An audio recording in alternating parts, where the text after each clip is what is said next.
Dear students, welcome to my channel Dixit sir. I am Suraj Dixit and my dear students, आज हम पढ़ने वाले हैं बीएससी थर्ड ईयर का फिजिकल केमिस्ट्री का lecture number 5 my dear students. ठीक है माय डियर स्टूडेंट्स, तो ध्यान दीजिएगा। आज हम पढ़ने वाले हैं, सबसे पहले आज हम पढ़ेंगे रेडियल वेव फंक्शन। ठीक है, रेडियल वेव क्या होता है और इसका फंक्शन क्या है। ठीक है माय डियर स्टूडेंट्स, ठीक है। और साथ ही में हम क्या पढ़ेंगे माय डियर स्टूडेंट्स, आज हम पढ़ेंगे बहुत ही इंपॉर्टेंट टॉपिक जिसका नाम है Compton effect.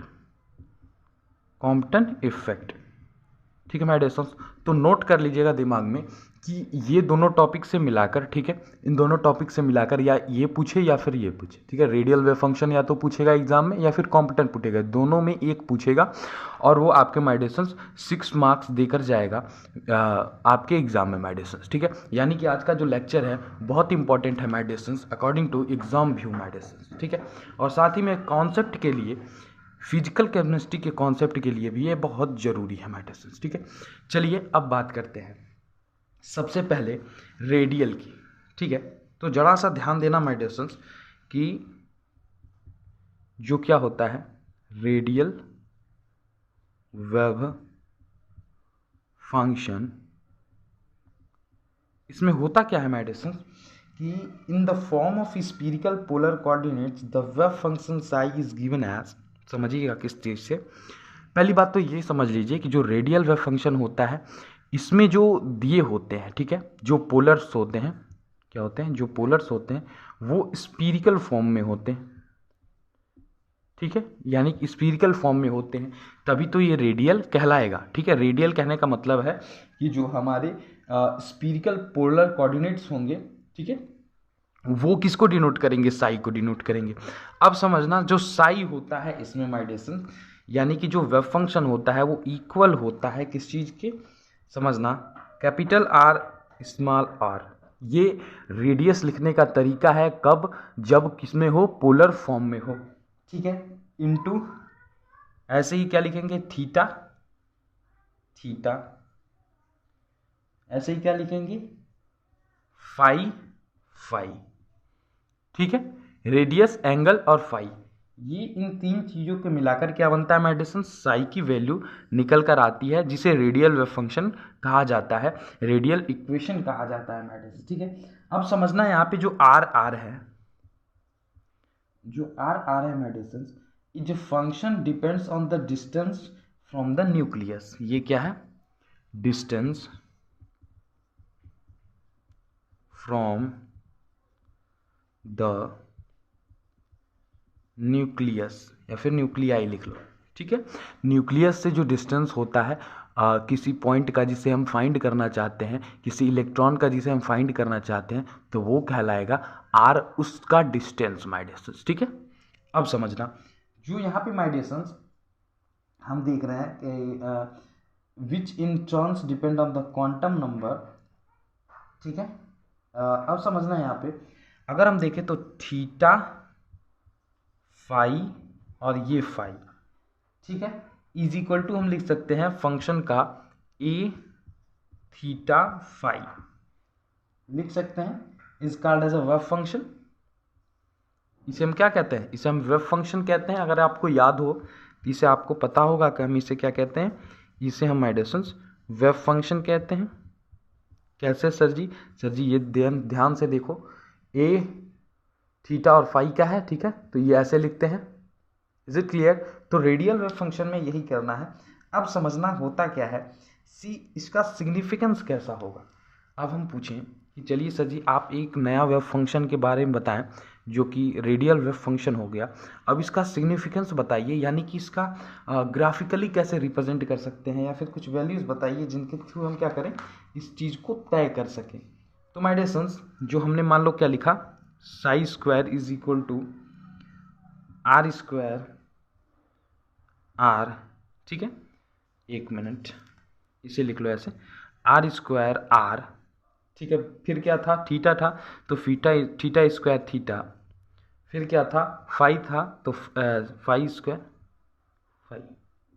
Is it clear my dear students? तो ये हो सकता है the radial wave function R R has no physical meaning. ठीक है, नो फिजिकल मीनिंग, जहाँ पे इसका फिजिकल मीनिंग नहीं है, ठीक है। बट आर स्क्वायर आर जहाँ पे क्या था, यहाँ पे जब आर आर था तो इसका कोई मीनिंग नहीं था, लेकिन हमने क्या कर दिया, अब स्क्वायरिंग कर दिया है, स्क्वायरिंग बोथ साइड हो गया है, ठीक है, स्क्वायरिंग बोथ साइड हो गया है। अब इसका क्या हो गया, एक ट्रूली मीनिंग हो गया माय डिस्टेंस, ठीक है। तो अब देख के आना, कहता है कि इन केस ऑफ मान लो हाइड्रोजन के केस में लेते हैं तो probability of electron 1s orbital, ठीक है। अब समझना, मान लो हमने कहा कि रेडियल वेव फंक्शन शो करिए हाइड्रोजन के लिए, ठीक है, एग्जाम में ऐसे ही पूछेगा। तो आप क्या करना, ऐसे ग्राफ बनाना, ठीक है। अब आप देखोगे कि एक साइड क्या होगा, इनकी वैल्यूज होगी, यानी कि 4, देखना 4 पाई आर स्क्वायर स्मॉल वाला, फिर कैपिटल आर स्क्वायर आर। अब ये आर रेडियस है और ये डिस्टेंस ऑफ न्यूक्लियस है, ठीक है, इसमें कंफ्यूज मत होना।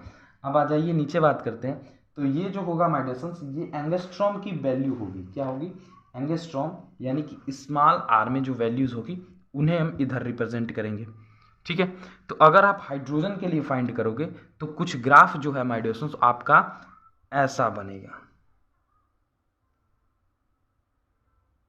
ठीक है, कुछ ऐसा ग्राफ बनेगा, इधर आके इंड हो जाएगा। और यहाँ पे ये जो इसकी पीक वैल्यू होगी इसी को कैलकुलेट किया जाता है हमारे डिस्टेंस। और हाइड्रोजन के लिए, ठीक है, हाइड्रोजन के लिए ये क्या होगा हमारे डिस्टेंस 0.529 एंगस्ट्रॉम, ठीक है। हर एलिमेंट के लिए अलग होती है, लेकिन हाइड्रोजन आपसे मैक्सिमम पूछता है केसेस में, इसलिए हाइड्रोजन का लिख लीजिए 0.29 एंगस्ट्रॉम। आपके पास एक चैप्टर भी आएगा हाइड्रोजन, ठीक है, इसलिए ये चीज़ जरूरी है, ठीक है मेडिसन। अब बात करते हैं ये किसके लिए है, यानी कि ये किस सेल के लिए है। तो ये मेडिसिन यहाँ पे लिखना 1s के लिए, किस सेल के लिए है, 1s के लिए है। अब इसी तरह अगर पूछते 2s के लिए बताइए उसी हाइड्रोजन का, ठीक है, तो 2s के लिए देखना, इसे स्क्रीनशॉट ले लो, आगे बढ़ते। अब 2s के लिए पूछ दे तो समझना 1s के लिए कुछ अलग हुआ। अब यहाँ पे देखो 2s, ये क्या है 4 पाई आर स्क्वायर, ठीक है। अब ये कैपिटल आर स्क्वायर ब्रैकेट में स्मॉल आर, ठीक है। फिर से कहो तो बता दे, ये रेडियस है और ये जो है क्या है माय डिस्टेंस, न्यूक्लियस से डिस्टेंस है। और यहाँ पे हमेशा आर होगा, ठीक है, जो कि अभी हम बताते हैं कितना होगा 2s में। तो ये देखना, पहले ये कुछ ऐसे जाएगा, ऐसे, फिर ऐसे, और ये जो पिक पॉइंट बनेगा ये किस में बनेगा माय डिस्टेंस, 2s में बनेगा। और ये किस में, देखो 2s में बनेगा, और इसकी वैल्यू, यहाँ की जो वैल्यू होगी माय डिस्टेंस वो होगी 2.6 एंगस्ट्रॉम। क्या होगी 2.6 एंगस्ट्रॉम, ये आर की वैल्यू है, ठीक है। कितने आ गए 2.6, किस में, 2s में होता है, ठीक है। ये सब प्रूफ किया गया है, ठीक है, ये हम अपनी तरफ से नहीं कह रहे, सब प्रूफ किया गया है जो आप पढ़ते हैं जिनकी थ्योरी उनके द्वारा, ठीक है माय डिस्टेंस। अगर आप पूछ दे 2p का क्या होगा, तो 2p का भी ऐसे ही चल जाएगा, ठीक है, ऐसे ही ग्राफ बनेगा सिंपल सा, ऐसे ही, फिर ऐसा शो करना पड़ेगा। इधर r लिख देना, इधर 4 pi square pi R square capital R square R, ठीक है। तो ऐसे डायग्राम बनते जाएंगे और यही इसका क्या हो जाएगा माय डिस्टेंस, इसका सिग्निफिकेंस हो जाएगा, ठीक है। इसका क्या हो जाएगा माय डिस्टेंस, सिग्निफिकेंस हो जाएगा किसका, रेडियल वेव फंक्शन का माय डिस्टेंस, ठीक है। तो अब समझना, इसी तरह माय डिस्टेंस अगर हम देखें किसका, जो r की वैल्यू है, देखो हमने देखा जो h था, ठीक है, h था, इसके लिए माय डिस्टेंस क्या होगा, जो 1s वैल्यू आई, 1s की वैल्यू आई, ठीक है, 1s की वैल्यू आई, वो क्या आई 0. देखो भाई 0.529 एंगस्ट्रॉम, ठीक है। 2s के लिए आई कितनी 2.6 एंगस्ट्रॉम, ठीक है। ऐसे फिर किसी के लिए आ जाएगी 2p के लिए आ जाएगी, ठीक है। तो ये 2 तक याद रखो, ठीक है। ये किसके लिए था, हाइड्रोजन के लिए। लेकिन अगर हम देखेंगे कि H2 के लिए क्या आ रहा है, ठीक है, H2 के लिए आता है मैटर्स 0.74 एंगस्ट्रॉम, ठीक है। और साथ ही में H2 प्लस के लिए आता है 1.06 एंगस्ट्रॉम। अब देखो, अब आपसे मैं कहूं कि ये 5 वैल्यू आप याद कर लो, 5 नहीं है 4 ही समझ लो, ये 4 वैल्यूज आप याद कर लो हाइड्रोजन के लिए, ठीक है। क्यों माय डियर स्टूडेंट्स? क्योंकि आपके सिलेबस में 10 मार्क्स का हाइड्रोजन आने वाला है और ये वैल्यूज लिखना आपके लिए कंपलसरी है माय डियर स्टूडेंट्स, ठीक है। अब ये वैल्यूज रट लो, कुछ भी कर लो, इसे याद कर लो, ठीक है माय डियर स्टूडेंट्स। तो ये हो गया क्या, रेडियल वेव फंक्शन। अब हम बात करते हैं कॉम्पटन इफेक्ट की। That is a very important topic, ध्यान से देखना, ठीक है। चलिए शुरू करते हैं क्या, Compton effect my dear students. Compton effect या फिर कॉम्पटन थ्योरी। अब देखना माय डियर स्टूडेंट्स, कह रहा था इसको बात समझिएगा। This effect wise discovered by Arthur Compton. ये जो नाम है कॉम्पटन, ये पूरा नहीं है, ये एक साइंटिस्ट का नाम है, इनका नाम है Arthur Compton. Is it clear? हमारे कहने का मतलब क्लियर हुआ। अब समझना, मैं कह रहा हूं कि in monochromatic X rays are allowed to fall on a carbon और some other light elements. The scattered X ray, मान लो ये कार्बन है, ठीक है, ये एक्स रेज जा रही हैं, ठीक है। कह रहा है कि the scattered x raise have longer wavelength. अगर यहाँ से स्केटर्ड हो रही हैं या फिर सीधा जा रही हैं, फिर इधर जा रही हैं, किधर भी जा रही हो, ठीक है, किसी भी टेंडेंसी क्यों स्केटर्ड हो रही हैं, ठीक है, are allowed to fall on carbon. Carbon पे हम कर रहे हैं, तो scattered X ray have longer wavelength, lower frequency is lower energy than the X ray incident. अब समझना, दिस डिक्रीजिंग इन एनर्जी और इंक्रीज इन वेवलेंथ। यहाँ पे कुछ नहीं हुआ, यहाँ पे डिक्रीज हुआ किसमें, जो एनर्जी है वो डिक्रीज हो गई, ठीक है, जो एनर्जी है वो डिक्रीज हो गई और जो वेवलेंथ है वो इंक्रीज हो गया माय डियर स्टूडेंट्स, ठीक है, of x raise after scattering. कब? जब ये स्कैटर्ड हो गया तब, जब स्कैटर्ड हो गया तब, स्कैटर्ड के बाद ऐसा हुआ, ठीक है। तो यहाँ पे समझना, the surface of light element, ठीक है, इसका ये जो सरफेस है जहाँ पे ये इफेक्ट क्लियर हो रहा है, ये इफेक्ट हो रहा है कि हमारी एनर्जी कम हो जा रही है, लैम्डा की वैल्यू बढ़ जा रही है, तो इसी इफेक्ट को कहते हैं कॉम्पटन इफेक्ट। समझ में आया? यानी कि माय डियर स्टूडेंट्स, कोई एलिमेंट का शील्ड है, मान लो वहाँ पे हमने कोई लाइट गिराया, ठीक है, एक्सरेज गिराई। अब एक्सरे क्या करता है, वहाँ पे गिरता है और रिफ्लेक्ट होता है जब, यानी कि वहाँ पे क्या हो जाता है, एनर्जी का जो हमारा माइंड डिस्टेंस क्या होता है, एनर्जी डिक्रीज हो जाता है और वेवलेंथ इंक्रीज हो जाता है, ठीक है। वेवलेंथ क्या हो जाता है, वहाँ पे इंक्रीज हो जाता है और इस इफेक्ट की वजह से ऑन द सरफेस जहाँ पे ये हो रहा है, उस सरफेस पे होने वाले इफेक्ट को कॉम्पटन इफेक्ट कहते हैं माय डियर स्टूडेंट्स। अब तो आपको क्लियर हो गया कॉम्पटन इफेक्ट क्या कहते हैं।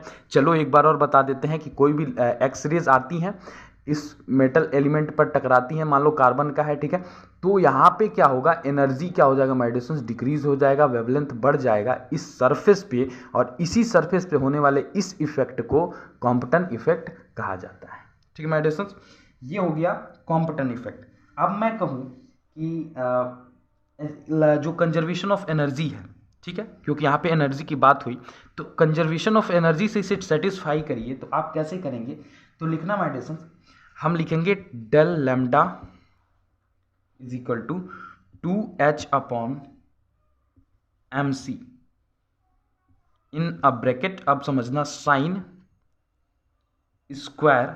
अब यहां पर ध्यान देना, क्या हुआ था, जो गिरा था रेज वो टर्न हुआ, यानी कि रिफ्लेक्ट हुआ, तो theta by two, theta by two हो गया।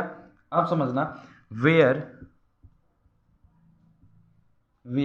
Del lambda is equal to increase in the wavelength, क्या, increase in wavelength,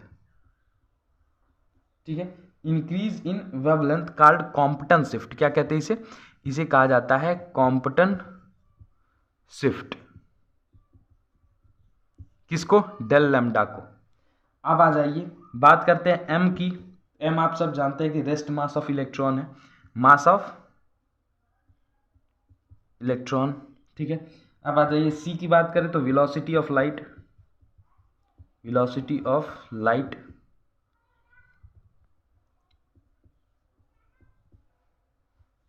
is it clear? अब देखो बचता है क्या, एच बचता है। एच क्या है, प्लैंक कांस्टेंट, प्लैंक कांस्टेंट।